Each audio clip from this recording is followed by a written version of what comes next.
Ya está listo, profesor. Ya cuando guste puede comenzar. Ya, bueno. Ya. Bueno, buenas noches a todos. ¿Alguna pregunta que tengan, algún comentario que quieran hacer antes de que yo inicie?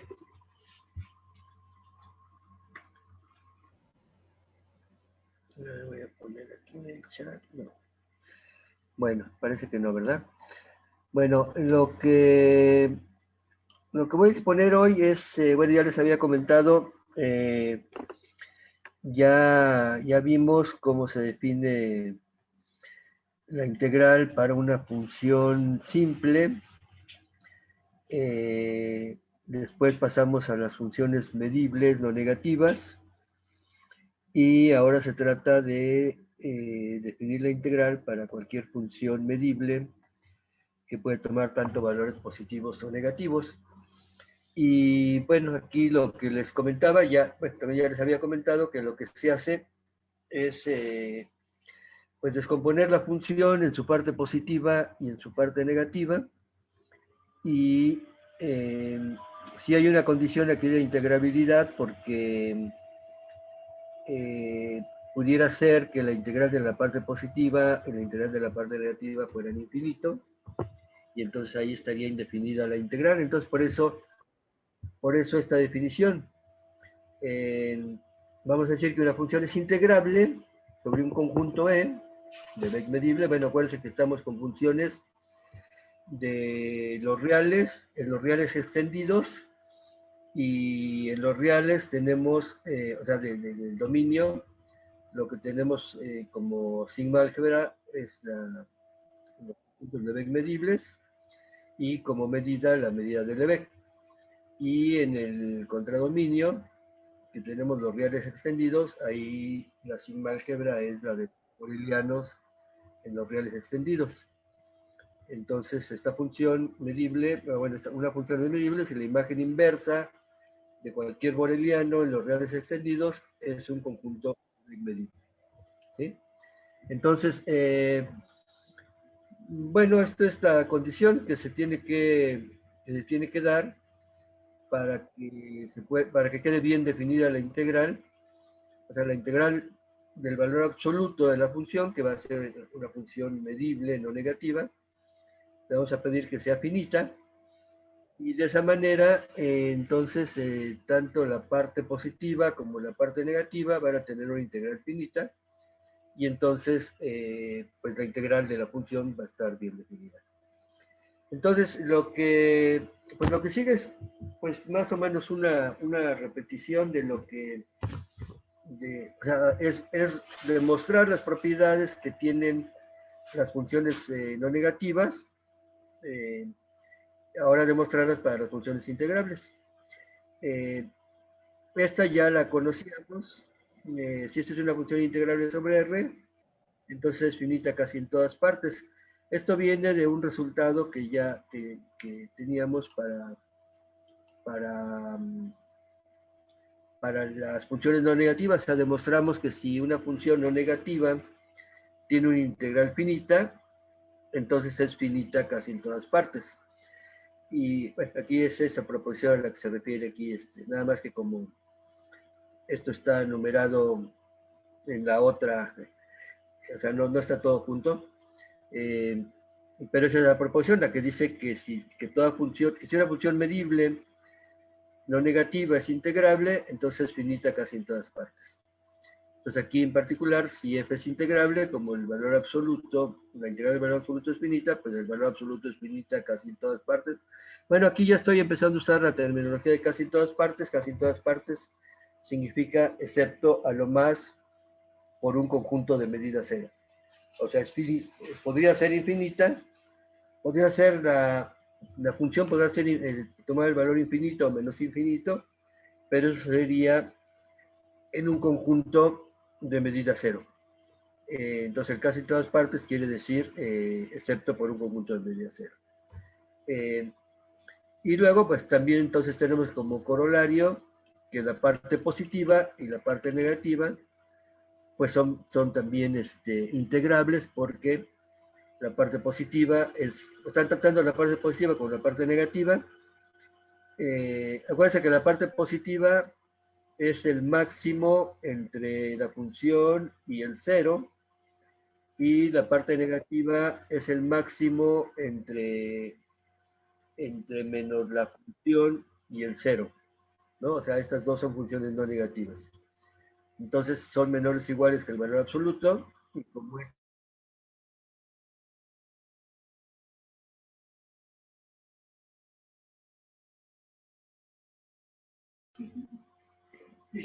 Ay, Claudia, me silenciaste. Eh, es que quieren que reactive mi audio porque se Sí, lo escuchaba siento. mal. No, si se me fue por aceptar a una persona, lo siento. Ah, pero ya, Sí, ¿ya me escuchan? ya, ya, Ah, ya, ya. yo dije, uy, Claudia dice, ¿qué tonterías está diciendo? Mejor lo voy a silenciar. No, no, no. Adelante, profesor. Bueno, entonces la parte positiva y la parte negativa son menores o iguales que el valor absoluto, y pues son integrales. Y viceversa, si tanto la parte positiva como la parte negativa son integrables, como el valor absoluto de f es la parte positiva más la parte negativa, pues también es finita la integral. Y entonces ya una vez que sabemos que las integrales de la parte positiva y la parte negativa son finitas, entonces para una función integrable, pues definimos la integral de la función, como les había dicho, la integral de la parte positiva menos la integral de la parte negativa. ¿Sí? Y aquí pues viene entonces extender las propiedades de la integral para las funciones no negativas, saber que es una función lineal. Bueno, aquí no se ve lo de la suma, pero la integral de una constante por f, la constante por f, la constante por la integral de la f, pues eso nada más es, eh, bueno, de hecho está aquí, ¿no? El valor absoluto de c por f es menor o igual que el valor absoluto de c por el valor absoluto de f, y esto es finito. Ahora que tiene este valor, pues nada más hay que ver cómo es la parte positiva dependiendo del signo de c, si es negativa o si es positiva. Sí, pero aquí no hay mayor problema, nada más ver cómo es la descomposición de la parte positiva y negativa de esta función y ver que efectivamente es esto. Ahí no me voy a detener mucho, bueno, de hecho no me voy a detener. Eh, eh, si f es menor o igual que g, entonces g menos f es mayor o igual que 0, entonces la integral es mayor o igual que 0 y entonces se tiene esta desigualdad. Y la otra era, bueno, eso es importante, esta que sigue, también es muy simple de demostrar, pero es importante. El valor absoluto de la integral es menor o igual que la integral del valor absoluto. Esto es una propiedad que se utiliza mucho para trabajar con funciones integrables. eh, y bueno, la demostración sería esta. El valor absoluto de la integral, por definición, es la diferencia de las integrales de la parte positiva menos la parte negativa. Eh, Esto es menor o igual que la suma, ¿sí? O sea, el valor absoluto de esta diferencia es menor o igual que la suma de la parte positiva y la parte negativa, pero la parte positiva y la parte negativa sumadas nos da precisamente el valor absoluto de f, entonces se tiene inmediatamente la desigualdad. El valor absoluto de la integral de f es menor o igual que la integral del valor absoluto de f. Bueno, y esta parte que es un poco engorrosa porque por este tema de que para definir la suma hay que ver que esta esté bien definida, o sea, de dos funciones integrables, pero aquí está el hecho de que como tanto f como g, o sea, lo que hay que ver es que la integral de una suma es la suma de las integrales. Eh, no hay problema porque como tanto f como g son funciones integrables, entonces son finitas casi en todas partes, entonces el conjunto de puntos en donde la suma no está definida, pues tiene medida cero. Entonces no hay ningún problema, simplemente hay que restringirse a ese conjunto y ahí se aplica lo que ya sabemos de las funciones positivas y funciones negativas, perdón, de las funciones no negativas, y Y bueno, se demuestra que efectivamente la integral de la suma, aquí lo que se hace es integrar multiplicando por la función indicadora de gamma, que es donde las dos son finitas. Se tiene esto, pero como la función indicadora del complemento tiene una integral igual a cero, porque esta es este conjunto, el complemento de gamma tiene medida cero. Entonces, pues estas integrales son iguales a las mismas integrales, quitando la función indicadora de gamma. ¿Sí? Y luego, pues viene por inducción, o sea, para tres funciones, bueno, ya se demostró que una constante por una función, la integral es la constante por la integral de la función, que la integral de una suma es la suma de las integrales. Entonces, pues ya nada más extenderlo al caso de n por inducción, o sea, para 3 se cumple, para 4 se cumple, un razonamiento de inducción, ¿no? Estas de aquí son también, bueno, aquí vamos a verlo con más calma, si quieren. Si la integral de una función, esta es una propiedad importante. Si la integral, aquí no se pide que bueno, sí, son integrales, ¿no? Medibles integrales. Pero si la integral de g sobre cualquier conjunto medible, sobre cualquiera, o sea, no sobre el total nada más, sino sobre cualquier conjunto medible, es no negativa, entonces el conjunto de puntos en donde la función es negativa tiene medida cero. Y bueno, acá esto es casi lo mismo, nada más que se va a tomar la diferencia. Y aquí también, bueno, aquí se va a tener la igualdad menor o igual, la integral de la f menor o igual que la integral de la g, y la otra también, y entonces se va a tener esto que está aquí, ¿no? O sea, la parte importante es la primera. Y para eso, bueno, se hace esto que está aquí, se define un conjunto que es donde, o sea, vamos a ir para la g, ¿no? Vamos a probar que si la integral de g sobre cualquier conjunto E es mayor o igual a cero, entonces pasa esto. Entonces, bueno, eso lo hacemos digamos, lo partimos del problema. Definimos n como el conjunto de puntos en donde la función es menor que 1 entre n. Y bueno, lo que vamos a demostrar es que este conjunto tiene medida cero. Y bueno, sería aquí, como esta integral sobre n es mayor o igual a cero, que es la hipótesis, y como sobre este conjunto gx es menor o igual que 1 entre n, pues entonces lo que nos queda es que menos 1 entre n es por lambda de n es mayor o igual a 0, lo cual, como este es negativo, pues esto quiere decir que este tiene que ser 0.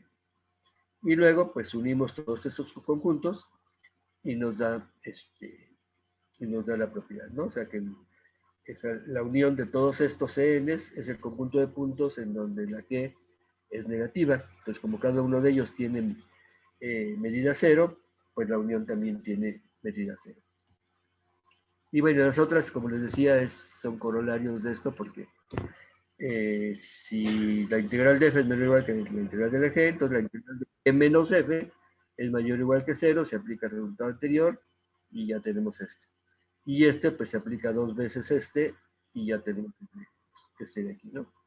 Que si las integrales son iguales para todo conjunto E, entonces las funciones son iguales, excepto en un conjunto de medida cero. Y es lo que dice, es como podemos leer en la propiedad 3. Si la integral de la f y la integral de la g es la misma, de la g es la misma para cualquier conjunto medible E, entonces estas dos funciones son iguales, excepto a lo más en un conjunto de medida cero. ¿Sí? Pero sí, el resultado clave es ¿no? Que si esta es no negativa, entonces el conjunto de puntos en donde es negativa la función tiene medida cero.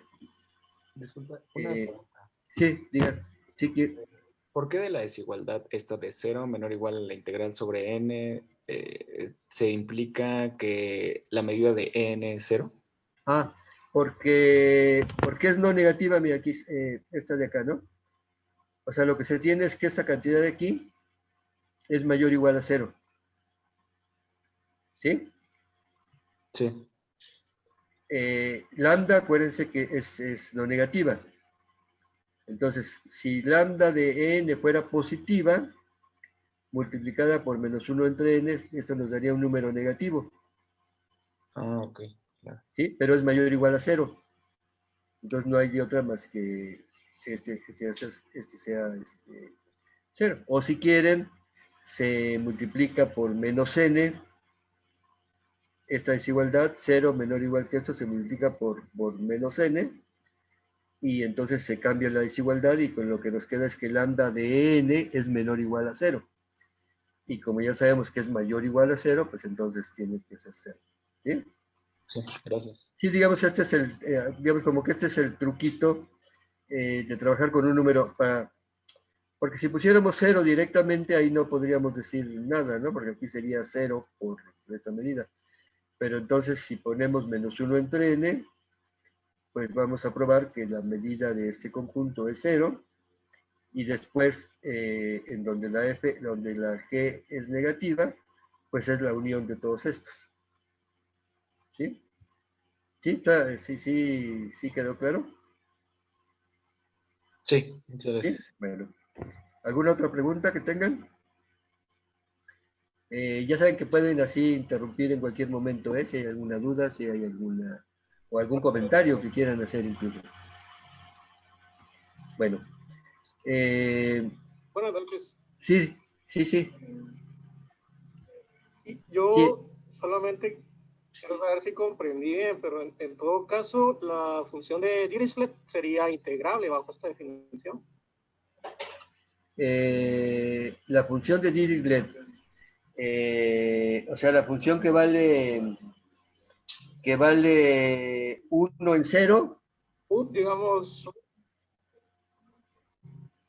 ¿sí? O uno en sea, los reales y cero en los racionales. la que vale, ya. Sí, ya. Que vale 1 en los racionales y 0 en los irracionales. Sí, sería 0. Sí, ¿verdad? Sí, porque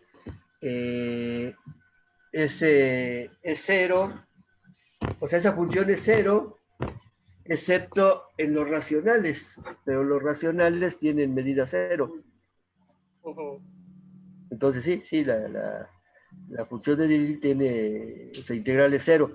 Que digamos es una de las funciones que se agregan a la clase de funciones integrables con respecto a la integral de Riemann, ¿no? Porque la función de Dirichlet no es Riemann integrable. Ahí la integral superior vale 1 y la integral inferior vale 0. Sí. Entonces, no es Riemann integrable, pero sí es Lebesgue integrable y su integral vale 0, sí. Digamos que las funciones de variación acotada van a ser un caso particular de las funciones integrables, Lebesgue integrables, ¿verdad? Una función de variación acotada es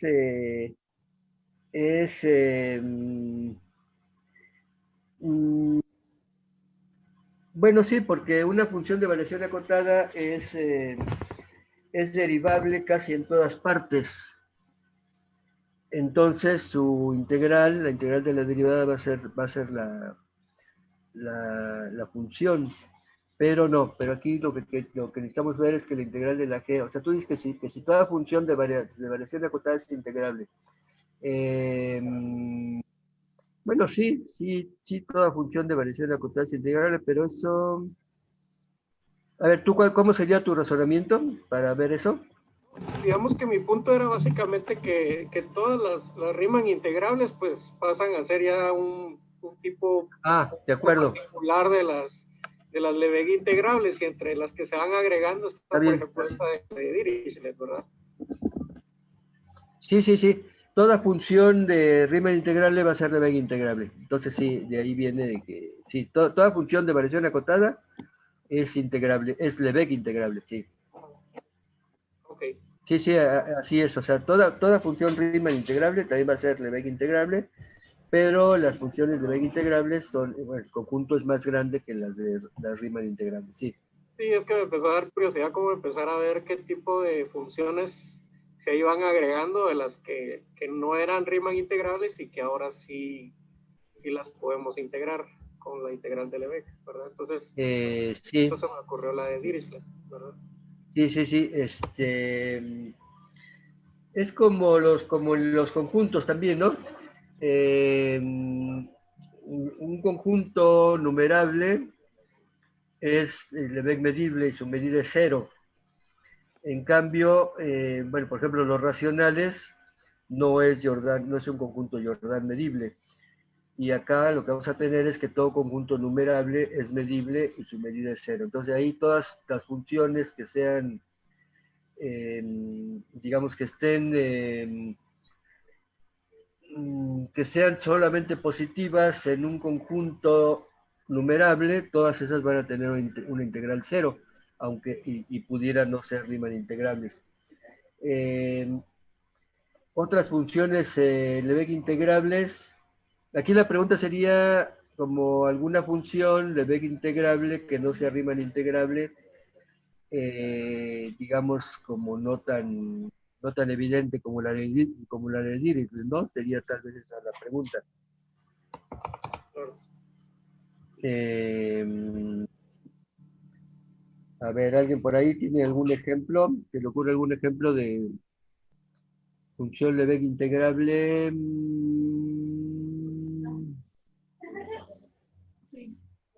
Mm, ah,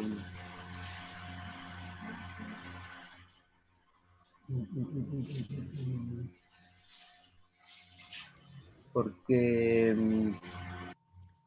la función indicadora del conjunto de Cantor, esa sí es el Riemann integrable, porque el contenido del conjunto de Cantor es cero, no solo la medida, sino el conjunto. Pero si tenemos, bueno, a ver, hay muchas, ¿no? De hecho, porque eh, de las que no son Riemann integrables, no es que, bueno, ahí los ejemplos van a ser que donde la integral es cero, ¿no? Porque todo su conjunto de un conjunto de medida cero tiene medida cero. Eh, pero no todo su conjunto de un conjunto de medida cero va a ser Jordan medible. Entonces ahí vamos a tener muchas funciones que van a ser integrables en el sentido de Lebesgue, pero no en el sentido de Riemann. Nada más que, bueno, su integral va a ser cero. Me gustaría un ejemplo de una función cuya integral no sea cero.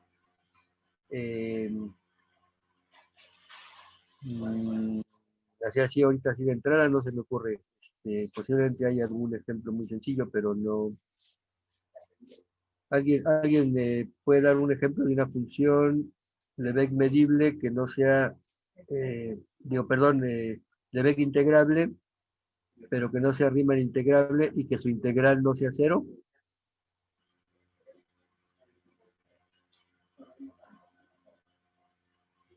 Eh,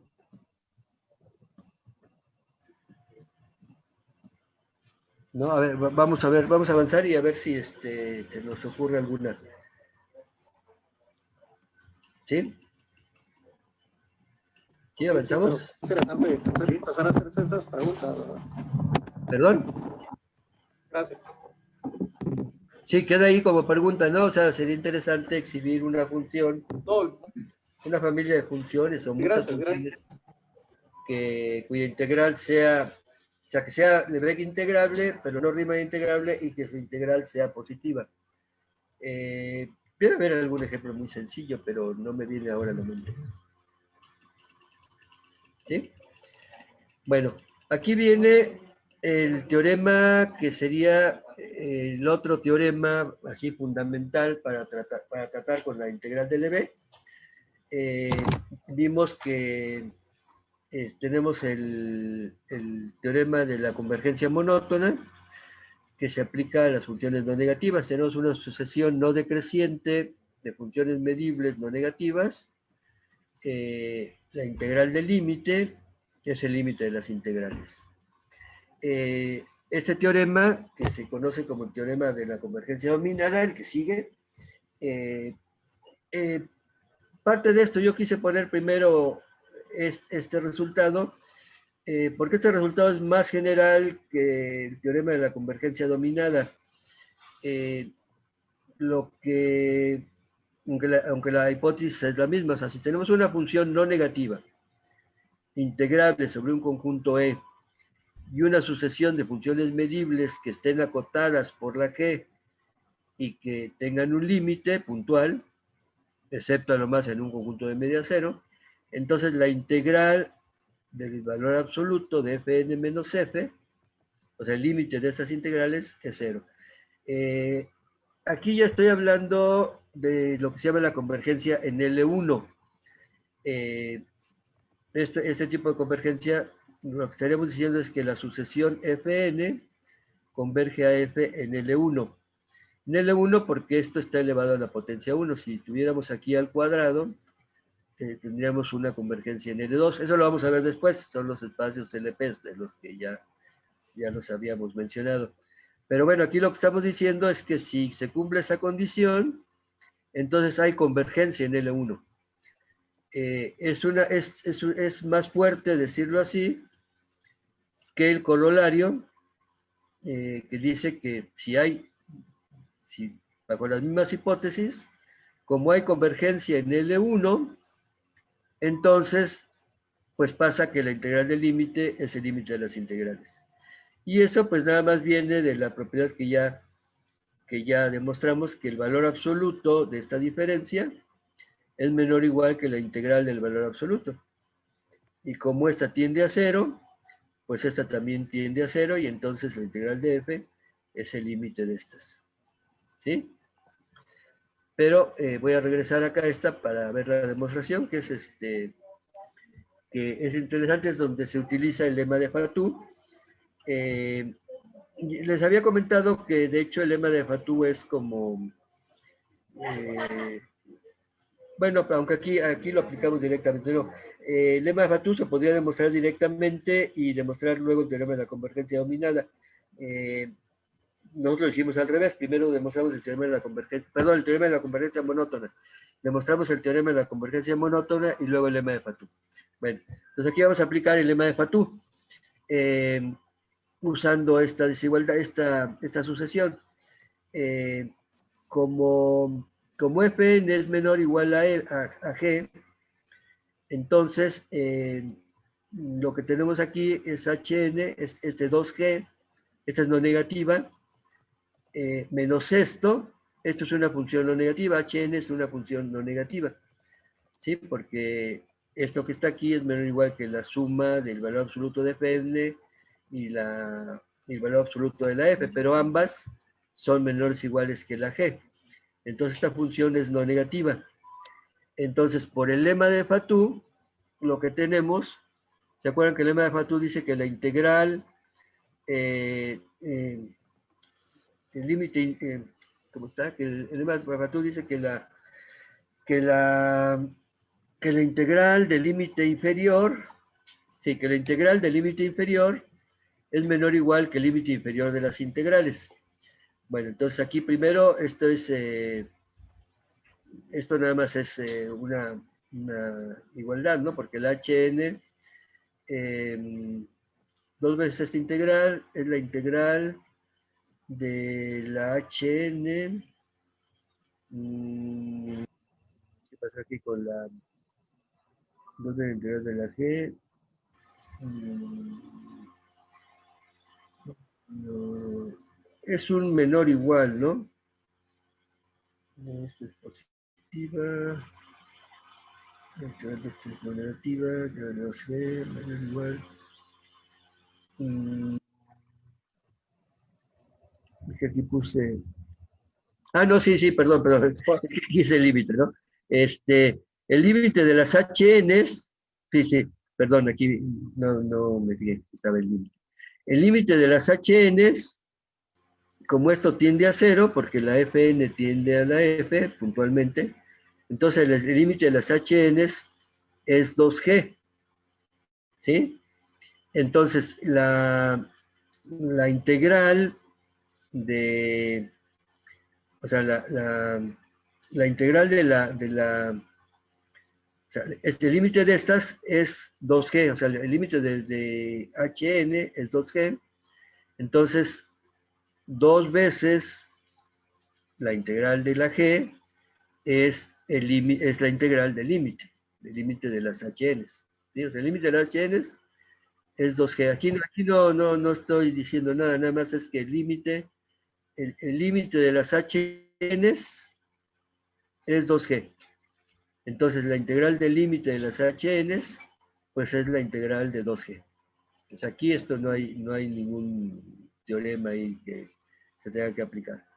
Lo que sí es, este límite que existe es igual al límite inferior, ¿sí? Porque como el límite existe, entonces igual al límite inferior, y entonces aquí aplicamos el lema de Fatou. La integral del límite inferior es menor o igual que el límite inferior de las integrales. Esto lo aplicamos acá. El límite inferior del HN es 2G menos el límite superior de estas integrales, ¿no? Porque como es un menos, se voltea límite inferior, se vuelve el límite superior. Y entonces, pues lo que tenemos es, si vemos la desigualdad desde aquí hasta acá, 2 veces la integral de la G es menor o igual que 2 veces la integral de la G menos esto. Entonces, esto que está aquí, pues es 0. O sea, el límite superior de estas integrales es 0. Y si el límite superior es 0, pues entonces quiere decir que esta sucesión tiene límite y su límite es 0. ¿Sí? Porque el límite superior, el límite inferior es menor o igual que el límite superior, entonces basta con que el límite superior sea 0, por ser no negativa, por ser no negativa, basta con que se tenga esta propiedad para que el límite de esto exista y sea 0. ¿Sí? A ver, ¿está claro? O sea, el límite inferior es menor o igual que el límite superior, pero como el límite superior es 0, entonces son iguales, límite superior, límite inferior, y entonces, pues el límite existe y es 0, que es lo que se quería demostrar. Entonces, la convergencia se da en L1. Esto, les decía, va a ser importante porque vamos a estar utilizando esa propiedad. Bueno, en ocasiones vamos a utilizar esta de acá, así tal cual, pero en ocasiones vamos a estar utilizando el hecho de que se tiene más que esto, se tiene convergencia en L1. Entonces, bueno, con esto, digamos, como que se termina lo que hizo Lebesgue en cuanto a las propiedades de la integral con respecto al paso al límite. Más adelante les comenté que vamos a ver un resultado más general que tiene que ver con la integrabilidad uniforme, pero que es muy importante porque pues, nos va a relacionar la integrabilidad uniforme con los espacios LPs y con la convergencia, lo que se llama convergencia en medida.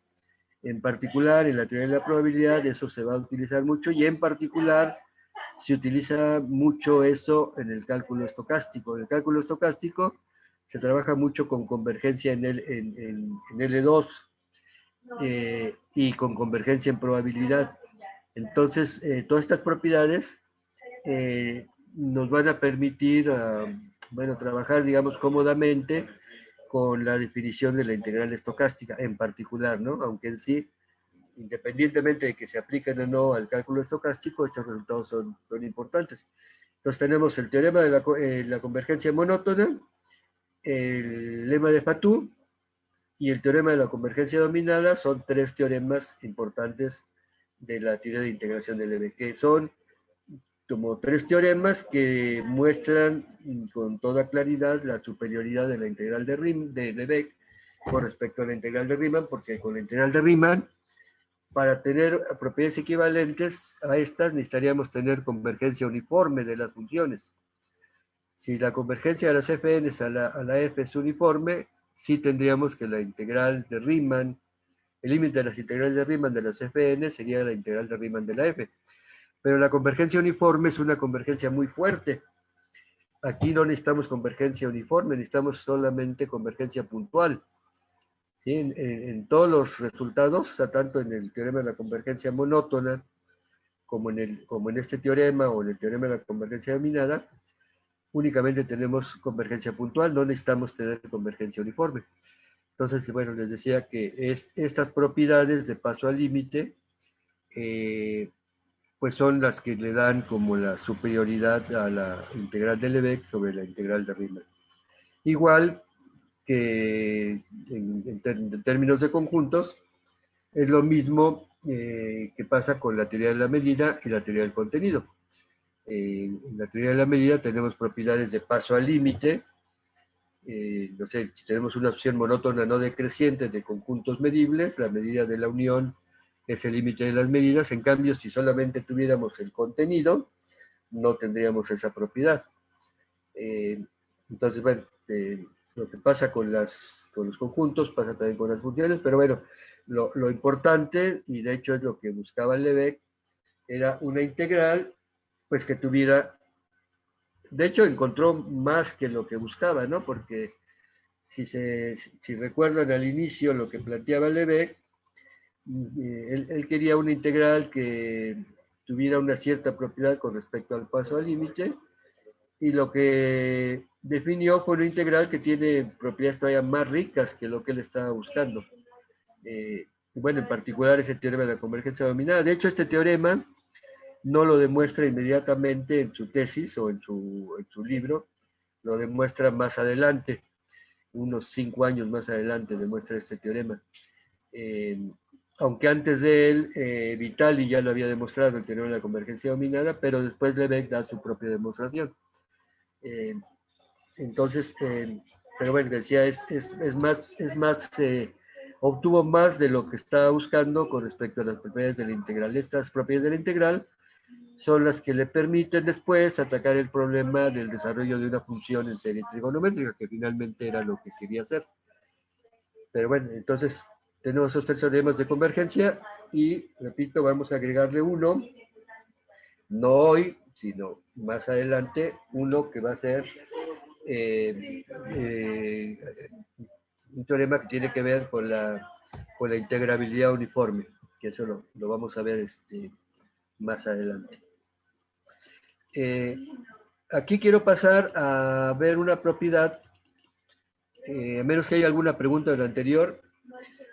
Quiero pasar a esta propiedad que tiene la integral de Lebesgue con relación a las funciones de variación acotada, no en términos de lo que se decía hace un rato, que toda función de variación acotada es integrable, sino una propiedad que es muy importante, lo que demostró Lebesgue aquí, porque fue el inicio de, digamos, fue como la base para que finalmente en 1930 Nikodym pudiera demostrar lo que se llama el teorema de Radon-Nikodym. Y eso tiene mucho que ver con este estudio de las funciones de variación acotada y de esta propiedad que vamos a probar aquí de la integral de Lebesgue con respecto a las funciones de variación acotada. ¿Alguna pregunta? ¿No? Bueno, entonces paso. No voy a hacer aquí el estudio completo de las funciones de variación acotada, lo vamos a hacer más adelante porque lo requerimos. Aquí, de hecho, prácticamente solamente voy a dar la definición y estas propiedades aquí, que después las vamos a demostrar, pero aquí digamos que lo que me interesa es en sí la definición, ¿no? Vamos a decir que una función es de variación acotada en un intervalo. Bueno, primero definimos esto, ¿no? Dada una partición del intervalo, aquí vamos a estar hablando de intervalos cerrados y acotados. Entonces, si tenemos una partición de ese intervalo, vamos a denotar por BG de P a esta suma, la suma de las diferencias de los valores de la función en los puntos intermedios consecutivos de esta partición, ¿sí? Esta suma. Vamos a definir la variación de G, de la función G, en el intervalo como el supremo de todas estas sobre todas las particiones del intervalo, ¿sí? Entonces, vamos a decir que G es de variación acotada en AB si este supremo es finito. Entonces, si ese supremo es finito, a ese valor le vamos a llamar la variación de G en el intervalo AB. Este, les decía, es un resultado que vamos a probar más adelante, que la suma de dos funciones de variación acotada es de variación acotada. Bueno, de hecho, este resultado que el conjunto de las funciones de variación acotada definidas en un mismo intervalo forma un espacio vectorial. Toda función monótona es de variación acotada. Eso es muy fácil porque al hacer las diferencias de estas diferencias, pues lo que nos queda es el valor absoluto de G en B menos G en A. Y eso siempre va a ser finito, o sea, la variación va a ser siempre finita. Y como es un espacio vectorial, entonces la diferencia de dos funciones de variación acotada, perdón, de dos funciones no decrecientes, pues es una función de variación acotada. Que está aquí, ¿no? El corolario. Si tenemos dos funciones no decrecientes, entonces la diferencia es de variación acotada sobre cualquier intervalo compacto. Y de hecho, el inverso también es cierto. Si tenemos una función de variación acotada, entonces esa función se puede expresar como la diferencia de dos funciones no decrecientes. Repito, esto lo vamos a demostrar. Aquí nada más lo enuncié porque lo que quiero ver es esta propiedad de la integral con relación a lo que es una función de variación acotada.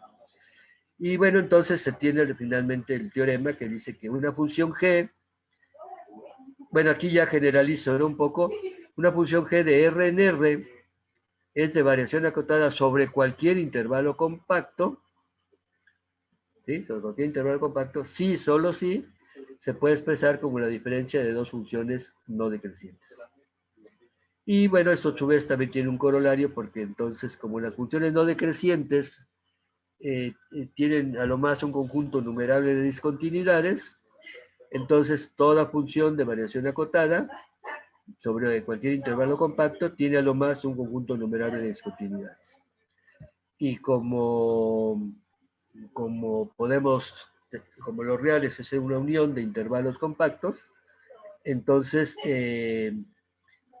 tendríamos que una función de variación acotada en todos los reales tiene a lo más un conjunto numerable de discontinuidades. Y también se tiene este resultado que dice que si tenemos una función de variación acotada sobre cualquier intervalo compacto, entonces este es un resultado importante que tiene que ver con la integral de Lebesgue-Stieltjes, pero bueno, aquí lo expreso como una propiedad de las funciones de variación acotada. Entonces se puede expresar como la diferencia de dos funciones no decrecientes, pero tales que no tienen discontinuidades en común del mismo lado. Es un resultado importante, o sea, no solo una función de variación acotada se puede descomponer como una diferencia de funciones no decrecientes, sino que además esas funciones no decrecientes se pueden hacer de tal manera que no tengan discontinuidades en común del mismo lado. Esto van a ver que la demostración la idea es bastante simple. Lo que se hace es que en los puntos en donde tengan discontinuidades en común, pues vamos a pasar las discontinuidades de una función a la otra. Y ya de esa manera, bueno, vamos a redefinir las funciones, digamos, de alguna manera, para expresarla como una diferencia de dos funciones no decrecientes. Digamos, si esta tiene un salto por la derecha y esta también, pues el salto por la derecha de esta se lo agregamos a esta.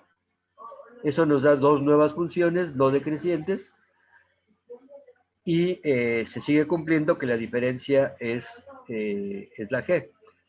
Y como eso pasa en a lo más un conjunto numerable de puntos, pues lo vamos a poder hacer para todos esos puntos y entonces vamos a tener esta propiedad que las F1 y F2, cuya diferencia es G, las vamos a ir para que F1 y F2 no tengan discontinuidades en común del mismo lado.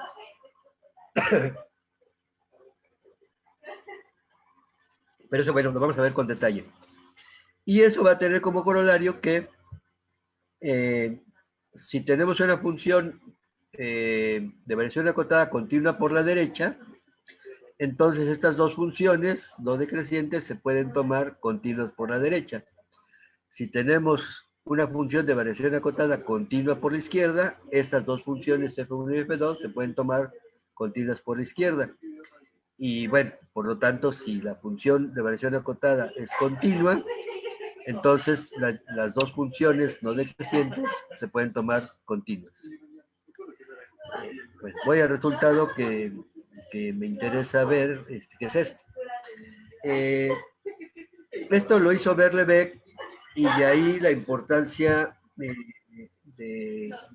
o sea, para Lebeck, esto fue un resultado muy importante, el ver que si tenemos una función medible integrable sobre el intervalo AB, entonces esta función que está aquí definida como la integral de A a X de la F es de variación acotada. Es un resultado clave en la teoría de Lebeck que se va a relacionar con la teoría de las funciones absolutamente continuas, que finalmente les decía conduce al teorema de Radon-Nikodym. Pero bueno, aquí es una demostración muy simple. O sea, vamos a probar que la integral de una función integrable, o sea, siempre es integrable en intervalo AB, entonces la integral de A a X de esta F nos da una función F mayúscula definida sobre el intervalo AB. Vamos a probar que esta función es de variación acotada, ¿sí? Y bueno, pues directamente de la definición tomamos una partición del intervalo AB.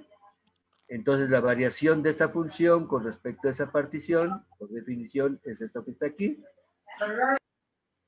¿Sí? ¿Alguien quiere decir algo? No, ¿verdad? Esto, por definición, es esto, pero esto es la integral desde A hasta xk, y esto es la integral desde A hasta xk menos 1, entonces esta diferencia es la integral desde xk menos 1 hasta xk de esta f, del valor absoluto, ¿no? De esta integral. Pero el valor absoluto de esta integral es menor o igual que la integral del valor absoluto. ¿Sí? O sea, aquí tenemos la integral del valor absoluto en este intervalo y es la suma. Entonces eso nos da la integral en todo el intervalo del valor absoluto de la f. Pero como tomamos f, una función integrable, pues esto, bueno, de hecho esta es finita, pero es un valor fijo. Esto es para cualquier partición que tomemos, la variación de f con respecto a esa partición va a ser menor o igual que el valor de esta integral. Entonces el supremo de todas estas, pues es menor o igual que esta integral, y como f es integrable, entonces esta integral es finita, y entonces la variación de f en el intervalo AB, pues es finita, y por lo tanto f es de variación acotada. ¿Sí? ¿Alguna pregunta?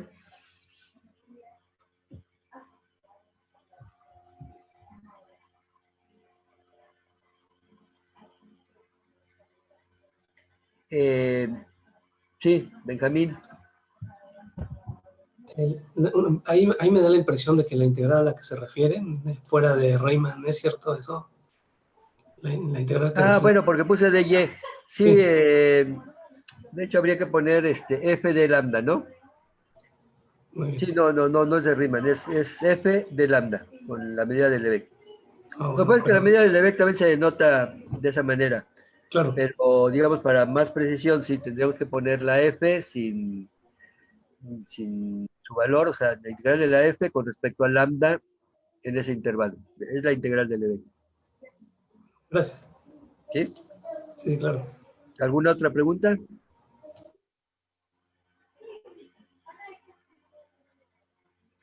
Bueno, miren, esto a su vez, bueno, les decía que tiene que ver con algo que les mandé por escrito, que es esto.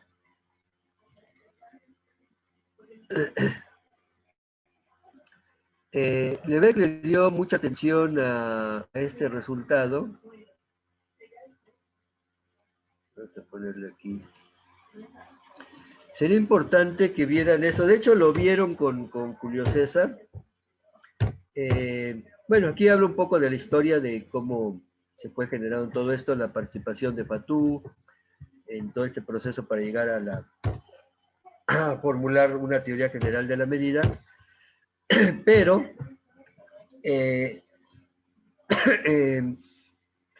pero aquí me quiero referir a esto, esta nota que puso Lebec en su libro.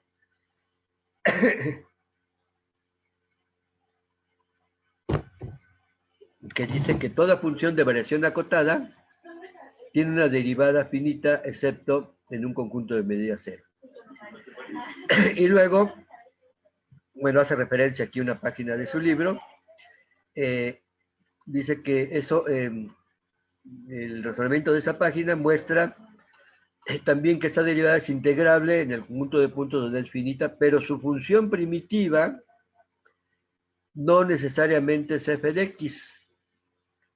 O sea, es integrable, pero la primitiva de esa no es la función original, como lo muestra el ejemplo de la función psi de x de la página 55.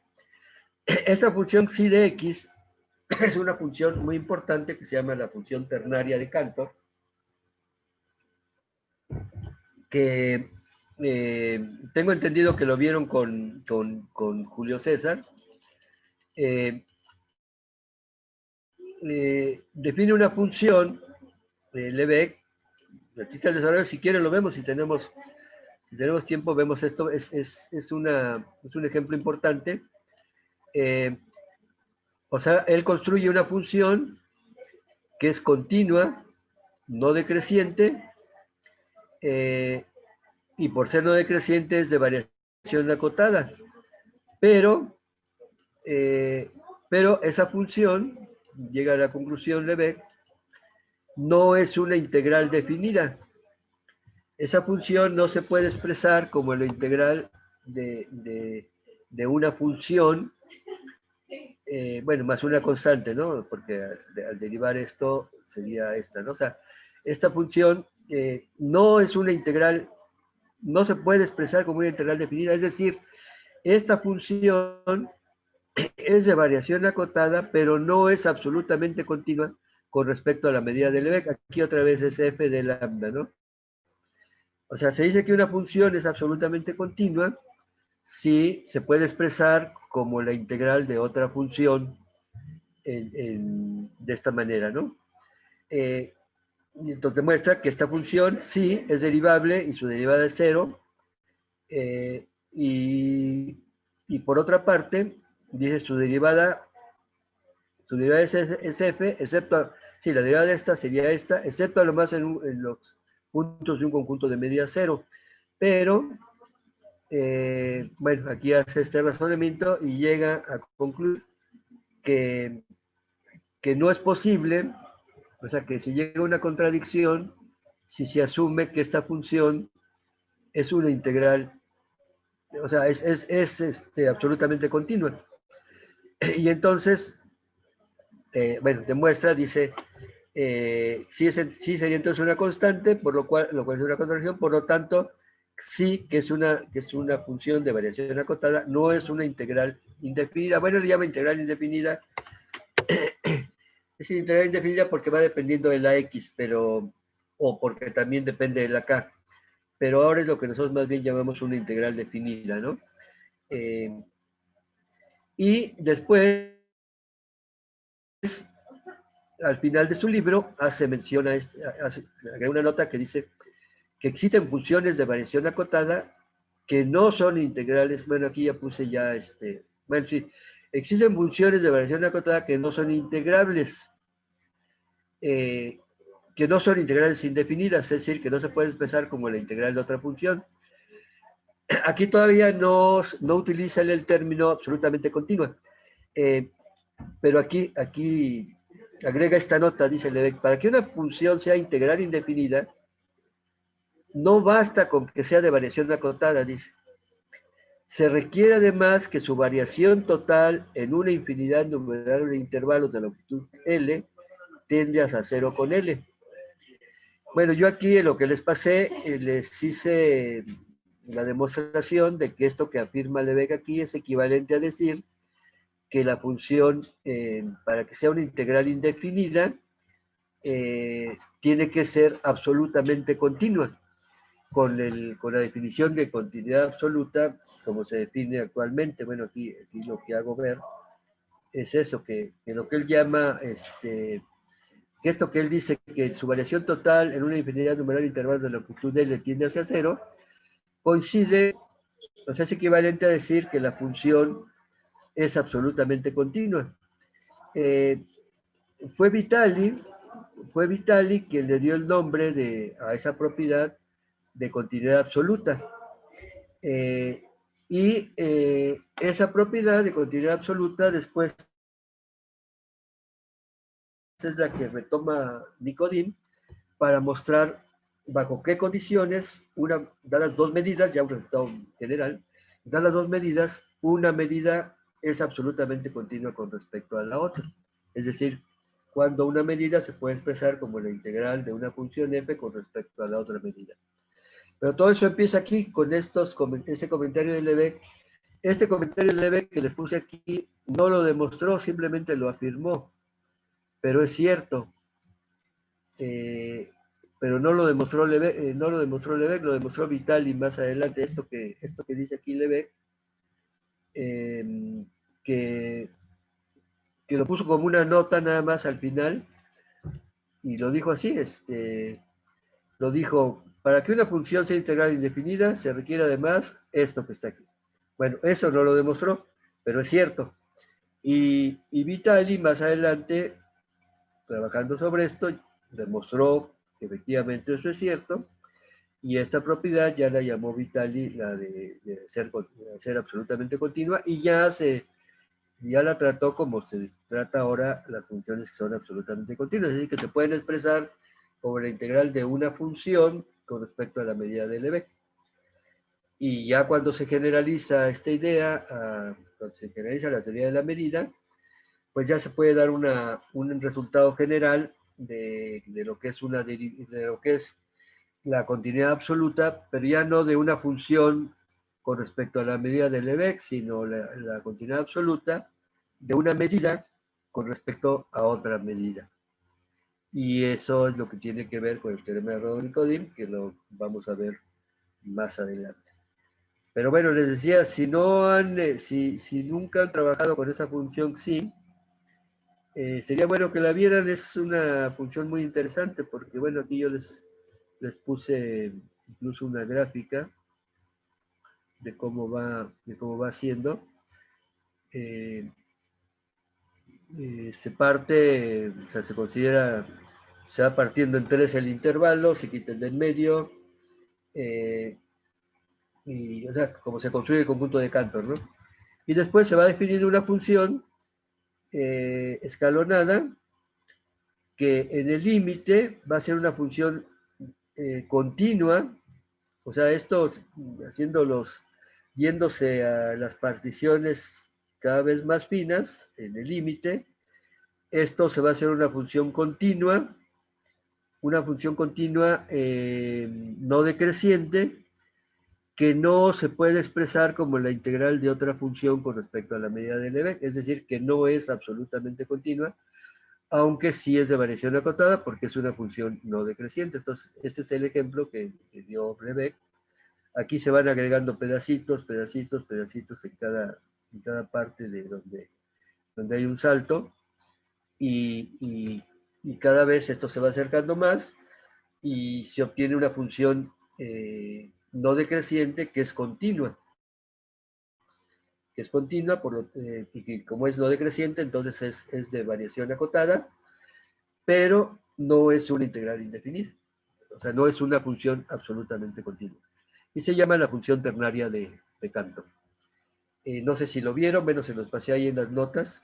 Es un poco larguito ya el desarrollo, pero está todo el desarrollo ahí en las notas que les pasé.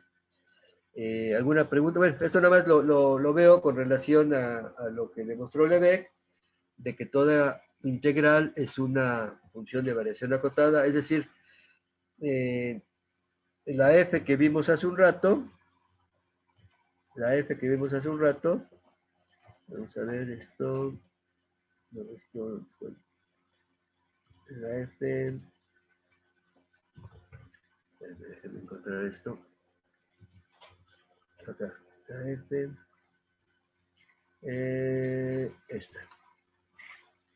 esta que está aquí, por definición, por la misma definición, esta función f mayúscula es la integral de la f, es decir, esta función f mayúscula es una función absolutamente continua con respecto a la medida de Lebesgue,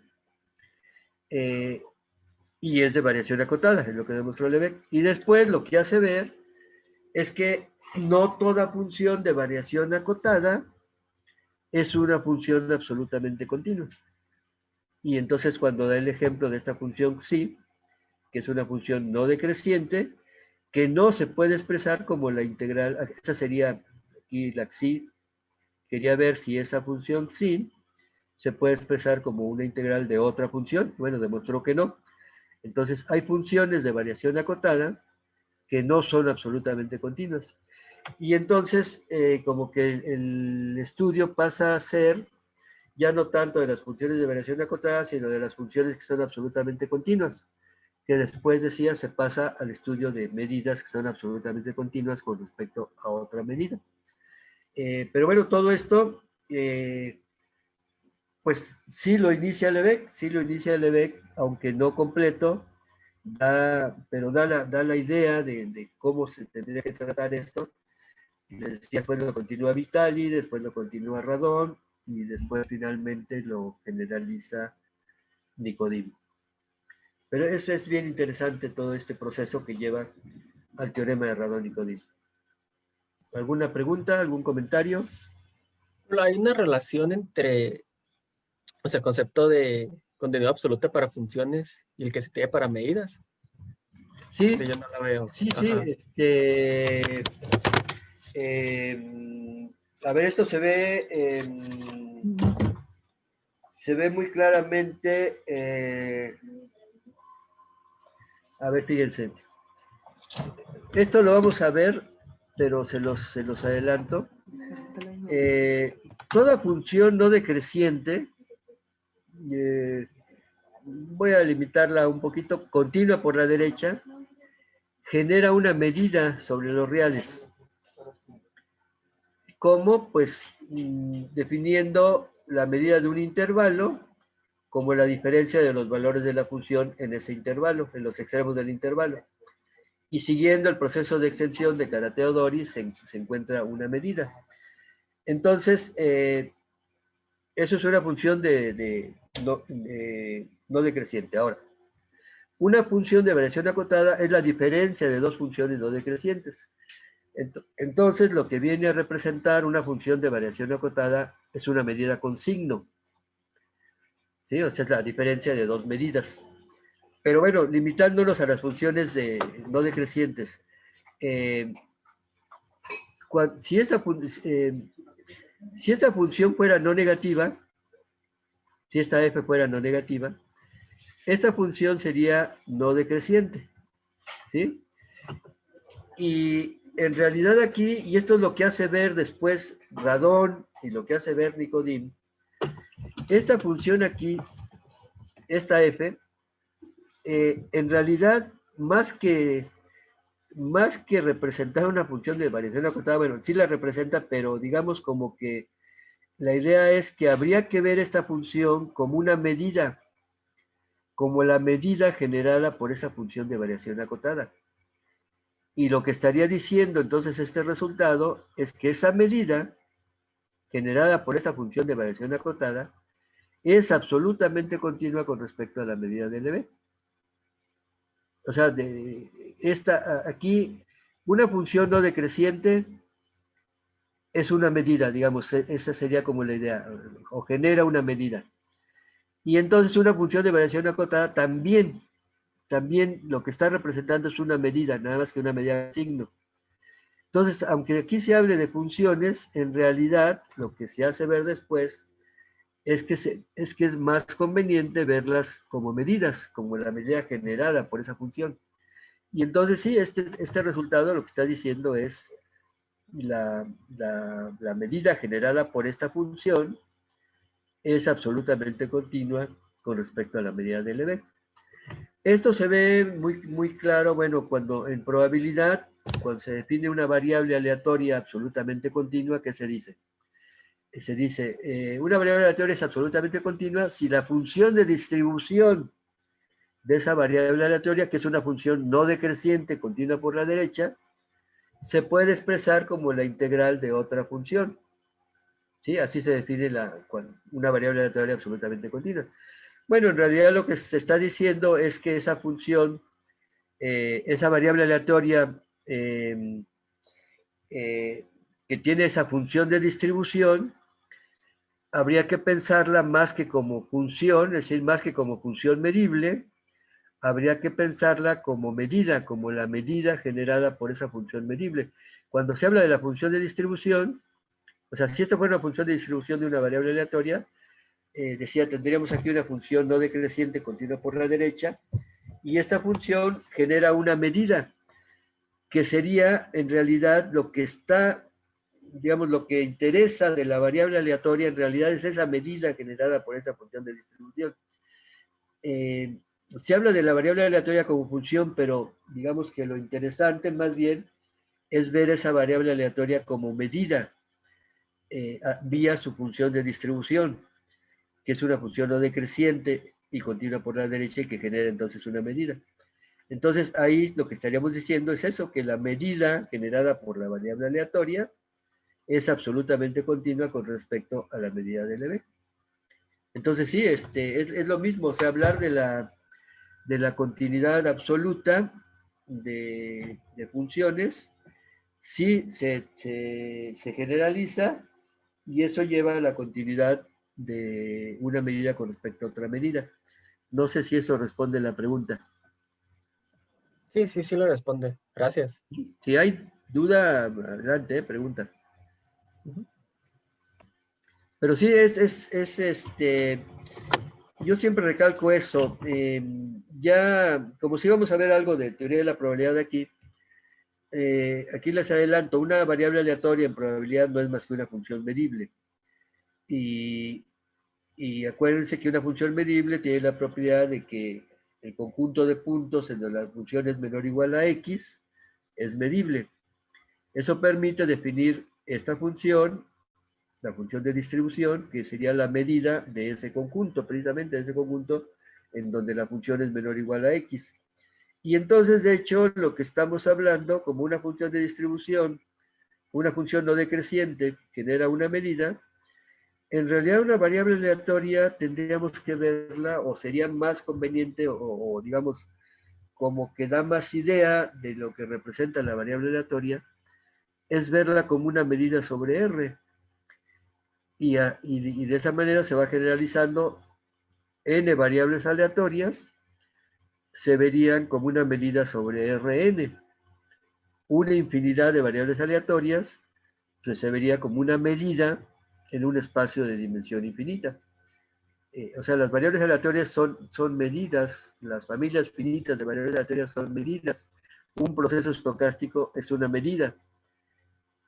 O sea, todo viene a ser una medida sobre un determinado espacio. ¿Alguna otra O sea pregunta que o digamos comentario? Sí. que Raón Nicodem te dice que básicamente las únicas medidas, bueno, probabilidades, o sea, que, que son como que se anulan cuando se anula tu probabilidad de tu espacio, Ajá. son las dadas por esas variables aleatorias, ¿no? Básicamente. Es lo que Son entiendo. las absolutamente continuas. Ah, ok. Son las variables Y solo aleatorias eso, que son ¿no? absolutamente continuas, solo esas, sí. Sí, Ah, exactamente. ok. Sí, sí, sí, ya visto desde ese contexto general, sí, eso es lo que está diciendo, o sea, lo que está diciendo el tema de Rodríguez en el contexto de una variable aleatoria, es que una variable aleatoria es absolutamente continua si la medida que genera esa variable aleatoria es absolutamente continua con respecto a la medida del EB. Es lo que se estaría, así se estaría definiendo una variable aleatoria absolutamente continua. Si la medida generada por esa variable aleatoria es absolutamente continua con respecto a la medida del EB, vamos a decir que esa variable aleatoria es absolutamente continua. Pero si se fijan, hay un cambio ahí de enfoque, ¿no? Ya no vemos a la variable aleatoria como función, sino la vemos como una medida sobre los reales, sobre los borelianos, de hecho. ¿Sí? Eso vía su función de distribución. Si la variable aleatoria es discreta, pues lo que vamos a tener aquí es una función escalonada, que obviamente pues no va a ser absolutamente continua. ¿Sí? Pero acá lo interesante del ejemplo de Lebesgue, de la función ternaria de Cantor, es que es una función continua. O sea, tiene una función continua, no decreciente, que no es absolutamente continua. Entonces, que esto, bueno, también ya se sabe, ¿no? No todas las funciones continuas son absolutamente continuas. Y sí, bueno, todo eso está muy, muy vinculado al teorema de Radon-Nikodym, que después ya el teorema de Radon-Nikodym nos da mucho más que eso, pero para empezar, como que nos pone todo esto que había hecho Lebesgue, que había hecho Vitali, que había hecho Radon, como nos da un panorama ya mucho más amplio y ya con una teoría bien estructurada, en donde ya, digamos, las cosas van quedando o quedan ya más claras. Y una vez que se hace eso, como pasa en toda la matemática, pues hay como, Nicodem hace lo que hace es una sistematización de todo lo que había, pero con el agregado de su teorema, ¿no? Pero a su vez, les decía, como pasa con toda la matemática, cuando cuando se logra hacer una sistematización de ese tipo, esa sistematización a su vez da paso para un nuevo desarrollo. Y efectivamente, lo que hace el teorema de Radon-Nikodym es dar las bases para un nuevo desarrollo, para definir en particular lo que se llama la esperanza condicional de una variable aleatoria con respecto a otra, lo cual permite el estudio de los procesos estocásticos de una manera rigurosa. Entonces, se llega a una sistematización, pero esa sistematización es la base del desarrollo posterior. En este caso, para la probabilidad, se culmina el periodo de estudio de las variables aleatorias o del límite de sucesiones de variables aleatorias, se culmina ese proceso y se dan las bases para el estudio de los procesos estocásticos. Y ahí el teorema de Radon-Nikodym y el teorema de Kolmogorov, que está basado en el teorema de Radon, que utiliza el teorema de Radon-Nikodym, pues son, bueno, perdón, perdón, el teorema de Radon-Nikodym no lo utiliza. Utiliza el teorema de Radon-Nikodym para definir la esperanza condicional. Entonces, el teorema de Kolmogorov y el teorema de Radon-Nikodym son los que nos van a permitir hacer un estudio riguroso de los procesos estocásticos.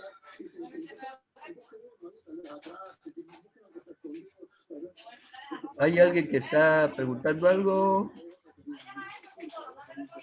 ¿O es de una casa? Por ahí se oye alguien como que están peleando.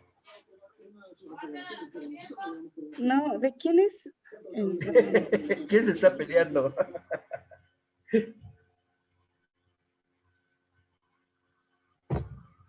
Se le olvidó silenciar su micrófono.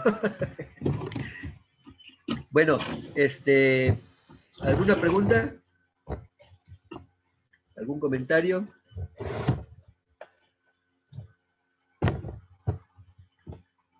Insisto en que sería bueno que vieran el estudio de esta función ternaria de Cantor.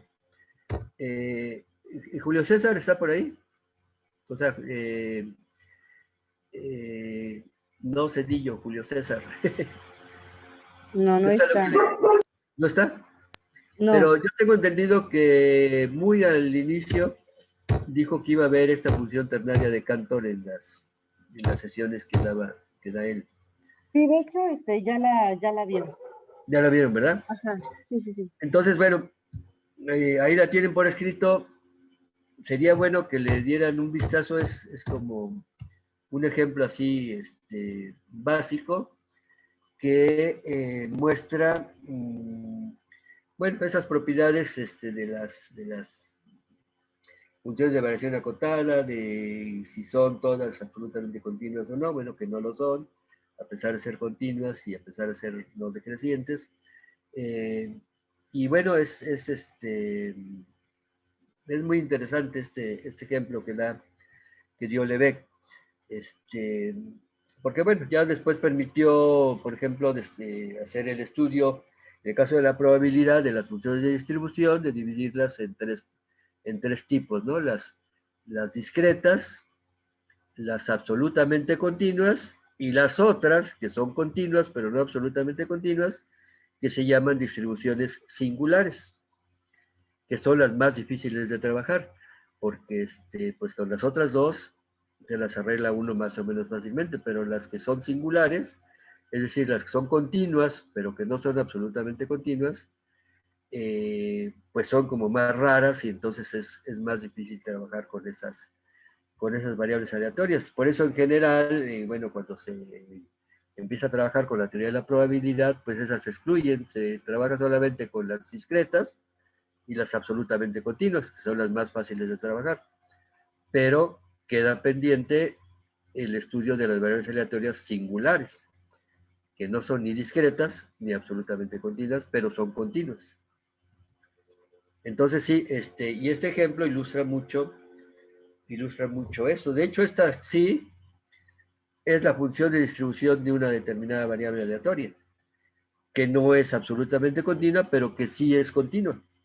Es una variable aleatoria. Esta xi que está aquí, que está definida en el intervalo 0, 1, es una variable aleatoria continua.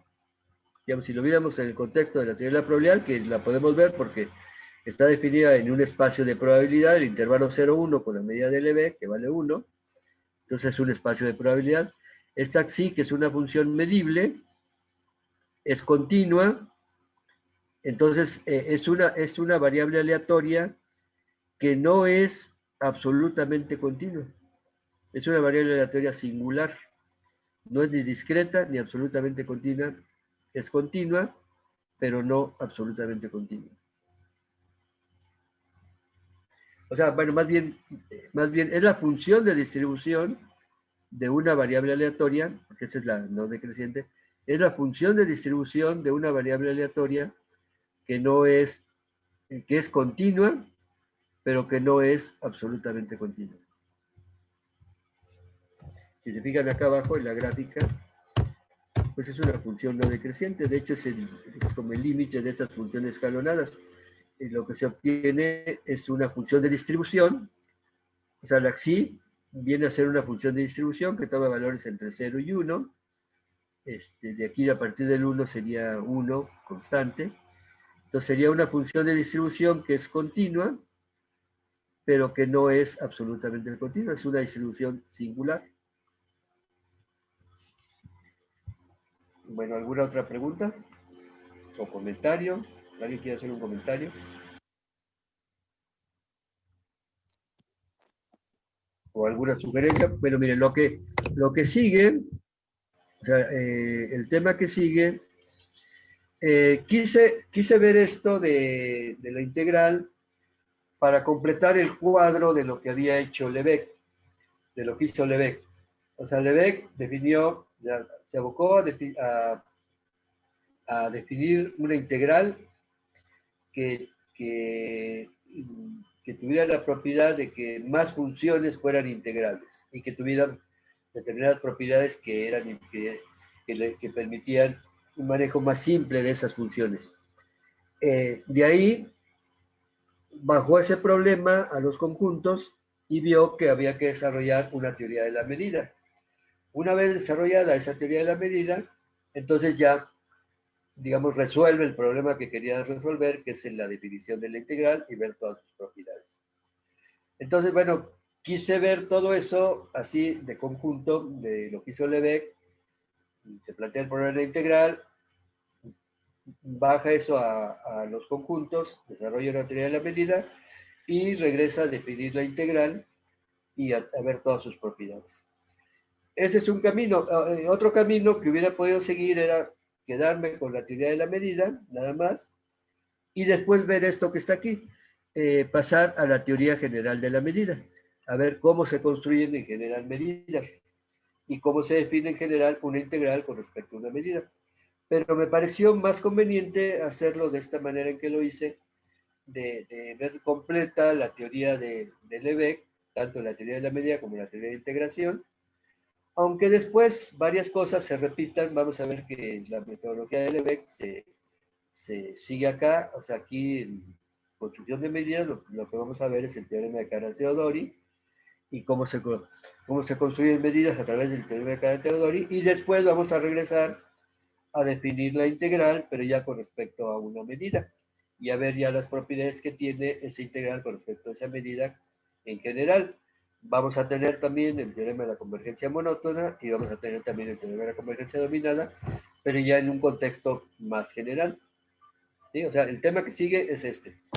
Entonces, podríamos cortarlo aquí o podríamos comenzar con este tema de teoría de la medida, o podrían hacer preguntas o comentarios de todo lo anterior. Digamos que con lo anterior cerramos ya como una parte de lo que del curso, que sería ver la teoría de Lebesgue, tal cual la desarrolló Lebesgue. Bueno, más o menos tal cual, ¿no? Porque ahí se metieron algunas cosas que no las hizo Lebesgue. Por ejemplo, la condición de medibilidad, utilizamos la de Caral-Teodori, pero seguimos el esquema de Lebesgue para definir la integral. Entonces, digamos, ahí ya se cierra esa parte, terminamos una parte del curso, que es la integral de Lebesgue, tal y como la definió Lebesgue. Y lo que sigue, pues, es ahora la generalización que se hizo para definir una medida en general y una integral con respecto a esa medida y las propiedades que tiene esa integral. Y luego, pues, los teoremas de esa integral, que además de lo que ya tenemos, pues se va a agregar esto de la integrabilidad uniforme, y se va a agregar el teorema de Radon-Nikodym, y otro teorema que también es importante, que es el teorema de Fubini, que cuando se pasa a producto de espacios de medida, pues ya hay que integrar con respecto a varias variables, y entonces hay que ver en qué orden se puede integrar. O sea, ya vienen otros teoremas como ya más generales, pero ya que también se plantean en un esquema más general, de ya no solamente de la medida de Lebesgue, sino de cualquier medida, y de una integral con respecto a esa medida. En particular, por ejemplo, la esperanza de una variable aleatoria, pues no es más que la integral de la variable aleatoria con respecto a la medida de probabilidad. Así se definiría la esperanza de una variable aleatoria, en general. Pero bueno, para eso necesitamos desarrollar esta teoría de la medida general y la teoría general de integración, que sería la integral de funciones medibles con respecto a una medida, ya no necesariamente la medida de Lebesgue.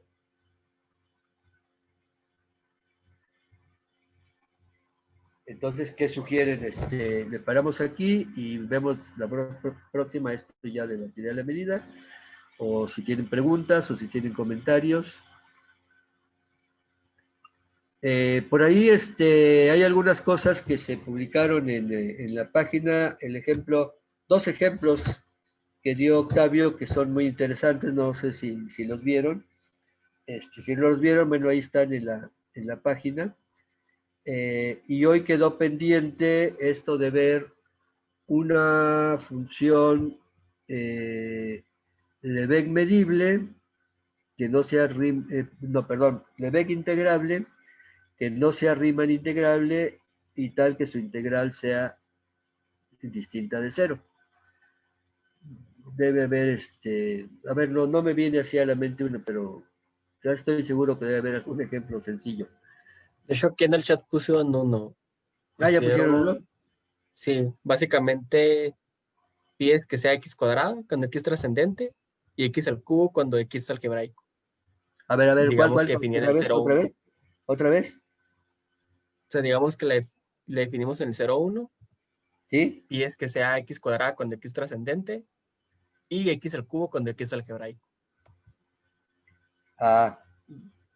Ujú. Ajá. Y bueno, y esa integral sería, a ver, ¿cuál era la que era trascendente? Pues sería 1 sobre 2, ¿no? Sí. Sí. Ajá. Y pues ya, daría el ejemplo. Ah, está bien. Ah, bueno, entonces ya está ahí un ejemplo. Pues muy bien, muy bien, muy bien. Pues lo ponen en la página, ¿no? Que lo haya puesto ahí en el chat, lo pone ahí acá, lo publica en la página para que, porque digamos no todos están aquí en la sesión, algunos ven las notas o lo que se publica en la página. Ah, bueno, también si se fijaron, ya publiqué una cosa que es sobre la teoría de la probabilidad. Eh, es elemental, digamos, aunque ya trato la teoría de la probabilidad utilizando la teoría de la medida. Ahí lo que me gustaría es que pues los que pudieran ver esas notas dieran una opinión. Eso lo acabo de hacer. O sea, yo tengo desarrollado, bueno, en mis libros desarrollé la teoría de la probabilidad sin teoría de la medida. Y después en las otras notas que les pasé, ya más reciente, estas notas que se llaman medida y probabilidad, ahí desarrollo la teoría de la probabilidad utilizando la teoría de la medida, pero ya no trato los problemas que se tratan, por ejemplo, en los cursos de probabilidad 1 o probabilidad 2, de ver así ejemplos de cálculo de probabilidades. Entonces, en esto que acabo de subir, es una mezcla, o sea, si bien trato la teoría de la probabilidad como usando una medida, digamos, estoy asumiendo que esto lo podría leer un estudiante que está cursando probabilidad 1 y que esto le podría servir como complemento. Y entonces también pongo, bueno, ahí la distribución binomial, la distribución, o sea, las distribuciones que trabajan en probabilidad 1, pero ya como en otro contexto, ya no solo definiéndolas así como directamente, sino ya en un contexto de una teoría formal de la probabilidad, ya con un espacio de probabilidad, cosa que no se hace, ¿no? Como se enseña la teoría de la probabilidad, pues viene a ser un poco como se desarrolló hasta final del siglo XIX, sin utilizar la teoría de la medida, que se puede hacer mucho. Pero ya con la teoría de la medida, pues ya se tiene como un marco teórico mucho más completo y se hace lo mismo que se hacía antes, pero aparte se hacen más cosas. Entonces sí me gustaría que si alguno tiene tiempo de darle una leída, pues que me dieran su opinión de cómo lo ven, si les parece que está bien hecha como la fusión. Eh, Insisto, sería como pensado para que un estudiante que está cursando probabilidad 1 o que cursó probabilidad 1, que pueda leer esto y ver lo mismo que vio en su curso de probabilidad 1, pero ya dentro de este marco de la teoría de la medida. Esa sería la idea. Entonces, y también, por otro lado, para quienes no han visto teoría de la probabilidad, pues sería como esa introducción la que tendrían para poder después dar aquí algunos ejemplos de aplicación de toda esta teoría a la teoría de la probabilidad. Entonces, si me dan comentarios, pues son muy bien recibidos. Les digo, es algo que apenas escribí, o sea, se me ocurrió ahora que decidimos que íbamos a ver ejemplos de probabilidad aquí. Entonces, y como los temas que les pedí, ¿no? Que dijeran como qué temas les gustaría que se desarrollaran. Y uno de ellos fue que alguien dijo, bueno, pues que comencemos con probabilidad 1. Bueno, pues comencé con probabilidad 1.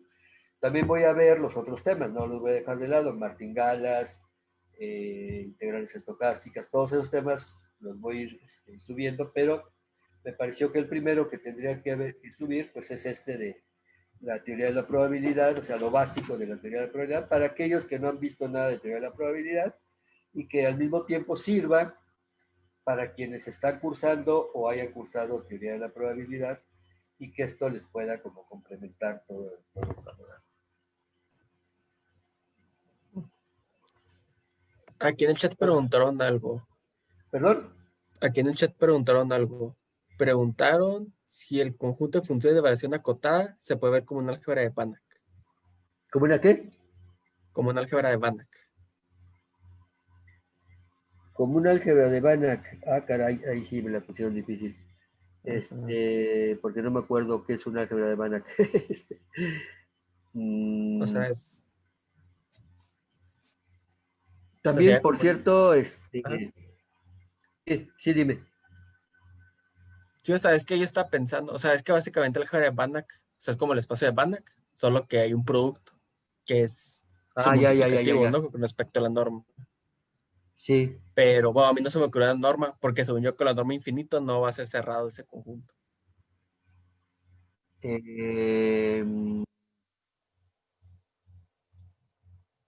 Eh, sí, acá también, o sea, el producto de dos funciones de variación acotada es de variación acotada.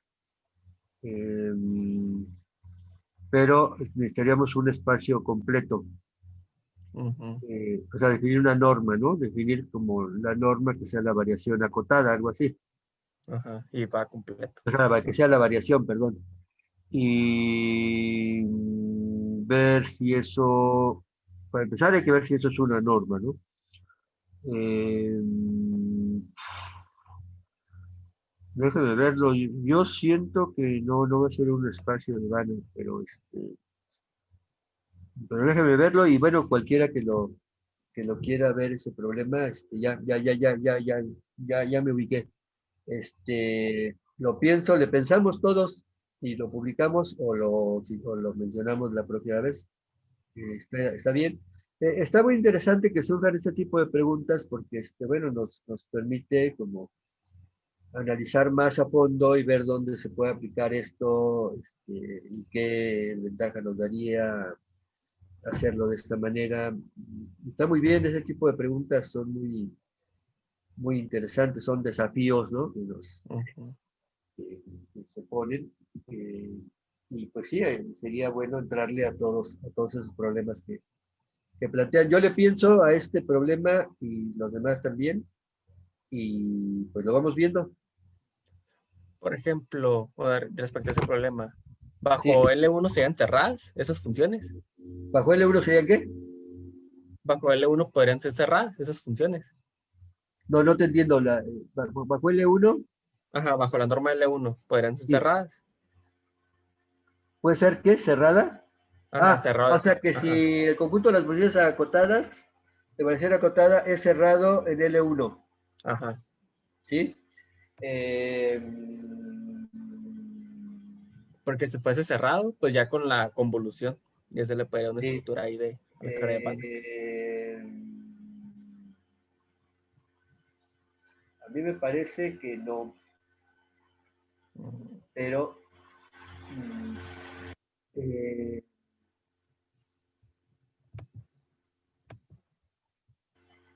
déjeme ver. Las funciones, esta no es una idea general, que las funciones de variación acotada vienen a ser como, para el cálculo estocástico, lo fundamental son las martingalas. Las Ujú. funciones de variación acotada vienen a ser como las martingalas de ese cálculo estocástico, viene a ser el equivalente. Sí hay una propiedad de cerradura,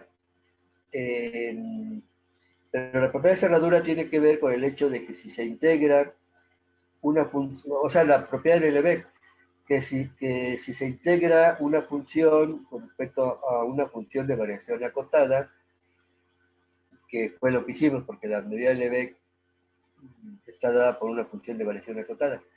Esa función que se integra sigue siendo de variación acotada.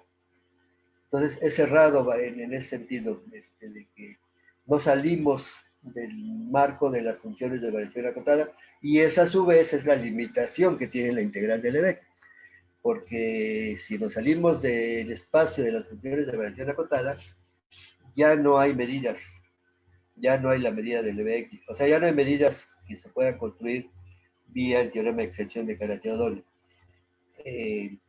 O sea, es cerrado en ese sentido, o sea, es una teoría cerrada, pero habría que ver ya visto como subespacio de un espacio LP, en particular de L1, habría que ver, no, necesitaría pensarlo, está interesante, pero necesitaría pensarlo.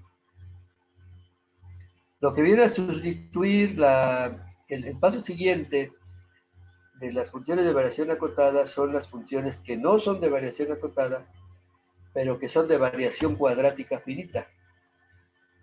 Ahí Claudia sabe bastante de esto. Que son las que sirven en el cálculo estocástico. No se trabaja con funciones de variación acotada, pero sí con funciones tales que si en lugar de tomar los valores absolutos tomamos los cuadrados, que eso sea finito. Y esas se llaman funciones de variación cuadrática finita. Son funciones de variación que no son de variación acotada, pero que son de variación cuadrática finita, y se puede hacer algo, una teoría de integración con respecto a esas funciones. Pero esta parte que dice, bueno, será cerrado este espacio de la variación acotada en L1, bueno, habría que verlo. Lo reviso.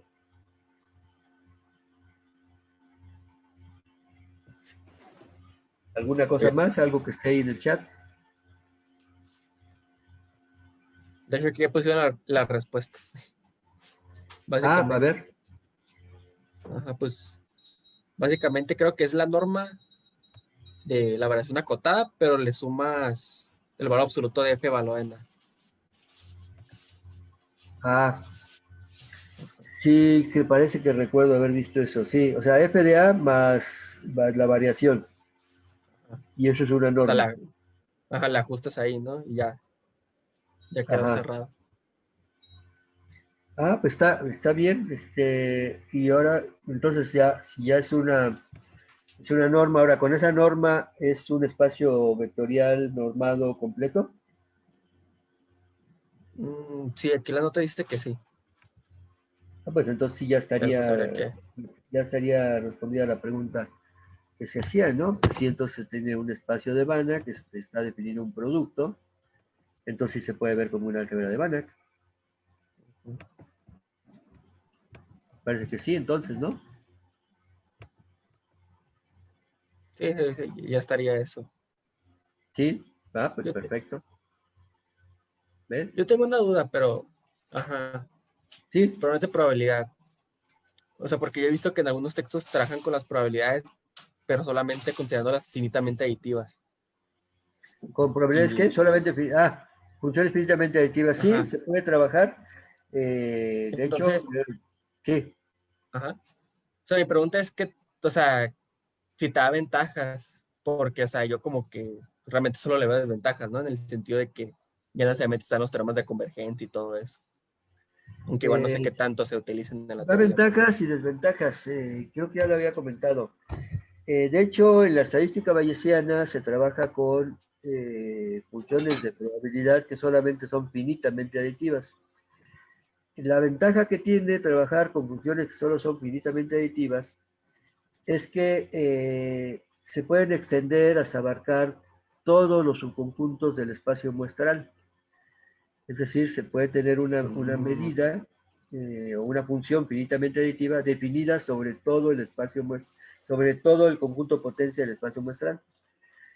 La desventaja para algunos es que esa medida no es única. O sea, si tú partes, por ejemplo, incluso si partes de la medida de Lebesgue y la extiendes a todos los subconjuntos de los reales como función finitamente aditiva, hay muchas maneras de extenderla. No es única. Entonces se pierde la unicidad de la medida pero se gana en que tienes ahora muchas medidas que son finitamente aditivas. Eso para la estadística bayesiana, pues yo les había comentado que les queda, bueno, les queda muy bien porque como la probabilidad la toman como subjetiva, entonces pues hay muchas probabilidades, o sea, para el mismo problema y para el mismo evento se tienen muchas probabilidades y al trabajar con funciones que son finitamente aditivas, pues eso nos da muchas probabilidades. Se puede extender la función de probabilidad en muchas direcciones. Esa es la ventaja. La desventaja, pues es también esa, que no hay unicidad. La ventaja de trabajar con una función sigma aditiva es que se tiene unicidad de la medida hasta el abarcar una sigma álgebra. La desventaja es que en general no se puede llegar hasta abarcar todos los subconjuntos del espacio muestral, pero tenemos unicidad de la medida hasta un cierto punto, abarcando una familia bastante grande de subconjuntos del espacio muestral. Entonces, digamos que uno puede elegir con qué teoría trabaja. Lo que se podría llamar el enfoque clásico, pues se prefirió pensar en que la probabilidad es única. La probabilidad de un evento es única, y entonces, bueno, pues sería ahí más conveniente trabajar con una función sigma aditiva que nos permite extender la función de probabilidad bastante lejos, siendo única. Pero si no nos interesa la unicidad, o si de hecho nos conviene la no unicidad, pues sería mejor trabajar con funciones de probabilidad que solamente son finitamente aditivas.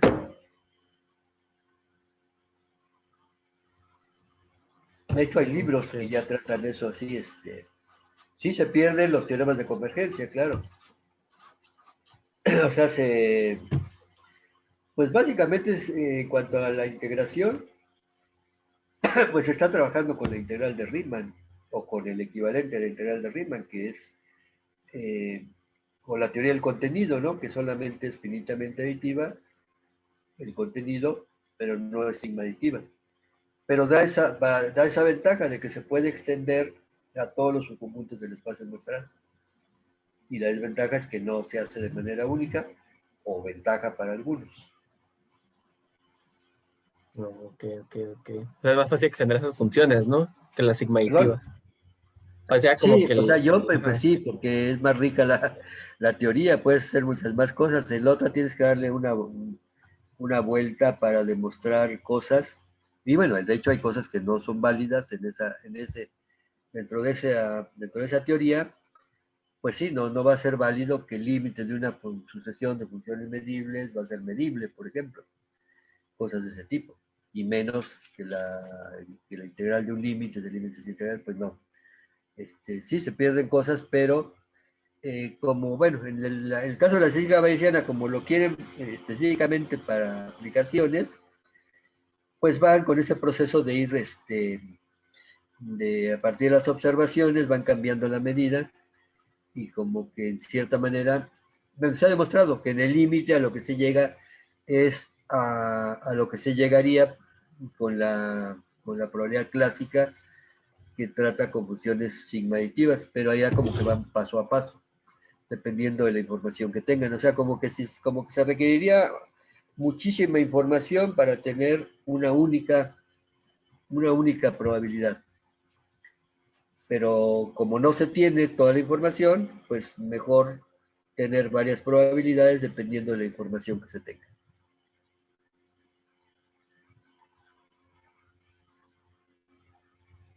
Okay, bueno. ¿Sí? ¿Te Gracias. respondió la pregunta?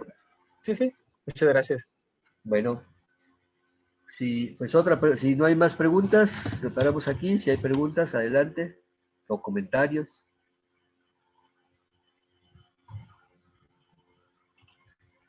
Bueno, pues entonces, pues nos vemos el martes en la sesión 10, que sería esto que les anuncié. Lo que vamos a hacer es entrar a un segundo gran tema, que sería de la construcción de medidas. O sea, vamos a generalizar lo que hicimos y a ver una teoría general, ahora la teoría general de la medida y la teoría general de integración con respecto a una medida. Eso es lo que empezaríamos. ¿Sí? Empezaríamos con esto, la construcción de medidas. Que está bonito porque después vamos a ver, ya en particular para aplicarlo a la probabilidad, es muy interesante el problema de la construcción de espacios de probabilidad. Vamos a ver ahí algunas cosas que son interesantes, útiles y bonitas.